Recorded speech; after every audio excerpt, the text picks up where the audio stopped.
If you've been feeling overwhelmed with anxiety lately, try listening to a guided meditation on the Meditation for Anxiety podcast. Meditation is a proven, natural way to help you calm down and dissolve stress so you can feel lighter and happier. So subscribe for free today to the Meditation for Anxiety podcast by searching for Meditation for Anxiety on your favorite podcast player.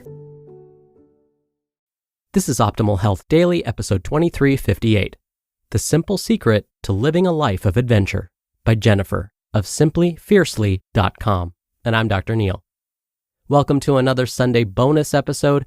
This is where I share an episode from another podcast in our network. And this one today is coming from my brother's podcast, Optimal Living Daily. You can find that podcast wherever you're hearing this. So with that, here's my brother Justin as we optimize your life. The Simple Secret to Living a Life of Adventure by Jennifer of SimplyFiercely.com. This month marks my 6-month blogging anniversary, and as a gift to us both, I want to write about one of my favorite topics, adventure. Because we all want more adventure in our lives, right? After all, adventure is what makes our blood pump, our palms sweat, and our hearts race. It's what makes life worth living. It's the secret ingredient, that little extra something that makes life amazing. And the good news is there's a simple way to live a life of adventure if you want it. But first, indulge me for a moment and let's talk about this blog. 6 months. 6 months. It's actually kind of hard to believe because in that short time, this little blog has become a huge part of my life. I work, or at least think about blogging almost every day, and it had most definitely changed the way I think about myself. I'm actually starting to consider myself as a writer, albeit cautiously, a term I never thought I'd use to describe myself, right up there with minimalist. Blogging is bringing me a lot of joy. I love having a little part of the internet that's all mine and a passion project to pour my heart into. I love writing and trying to capture the ideas that flutter around my mind like tiny butterflies, sometimes with limited success. And most of all, I love having conversations with my readers about new ideas or hearing that my writing has actually helped or inspired someone. This seriously blows my mind. But here's the thing, my blog also scares the bejesus out of me. Every time I press the ominous publish button on a new post, a little voice tells me, my writing isn't original. I'm not sure I'm even making sense. And my personal favorite, who am I to be giving advice to anyone? Then the voice continues in a slightly hysterical tone, why, oh why couldn't you just keep your thoughts safe and secure inside your head? Now you're so exposed. And I feel utterly and completely terrified for a bit, and then I put my big girl pants on and get over it. But I'm starting to notice a pattern about fear, and it's not just blogging. I feel this way every time I step off a plane in a new country. There's always that split second when I wish I could teleport myself back home where everything is safe and familiar. I feel this way every time I start or quit a new job. In either situation, there's always waves of doubt and the urge to continue doing what's comfortable, even if I'm miserable, rather than face the unknown. And I definitely felt this way when I told my now husband I loved him a week after we met, when every inch of my brain was shouting, keep your mouth shut. In fact, pretty much every awesome adventure in my life has been accompanied by soul-crushing, doubt-ridden fear.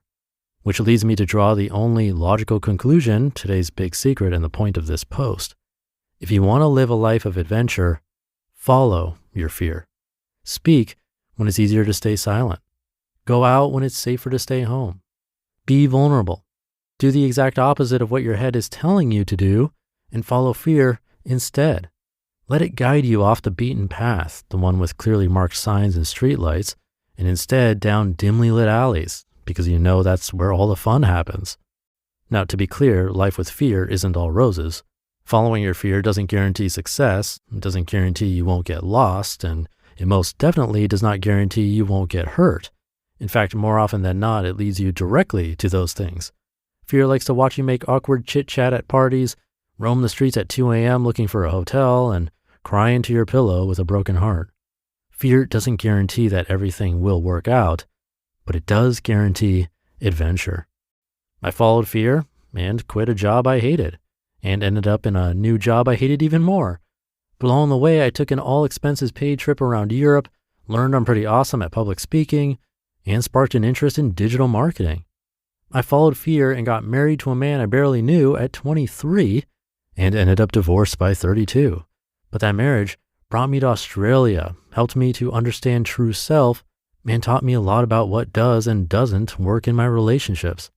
I followed fear and hitchhiked with strangers, traveled solo around the world, and played with baby tigers. And I'm here telling my story with all my fingers and toes intact. So you win some, you lose some. But it's not about winning or losing, is it?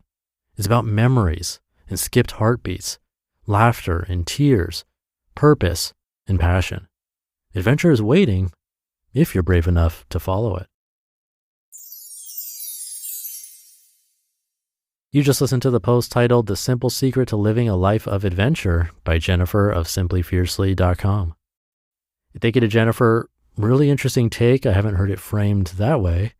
Truth is, I do not like speaking very much, especially publicly. I really don't like that. And when people find that out, they're like, you're a podcaster. Like, yep. That's the reason I started it, because like she said, I followed fear. And now I didn't become a presenter on a stage in front of people live. Well, that can all be argued except the live part. That's really the only thing that's certain where I didn't follow the fear. But who knows, maybe that'll change in the future. All that to say, I followed my fear and look where it led me. Who knows where it'll take you? So hopefully this post gave you some inspiration or maybe even an aha moment. Something to think about. Thank you for being here and for subscribing to the show. Please do subscribe for free if you haven't already to get new episodes automatically. You can do that wherever you listen to audio. Have a great rest of your day, and I'll see you tomorrow, where your optimal life awaits.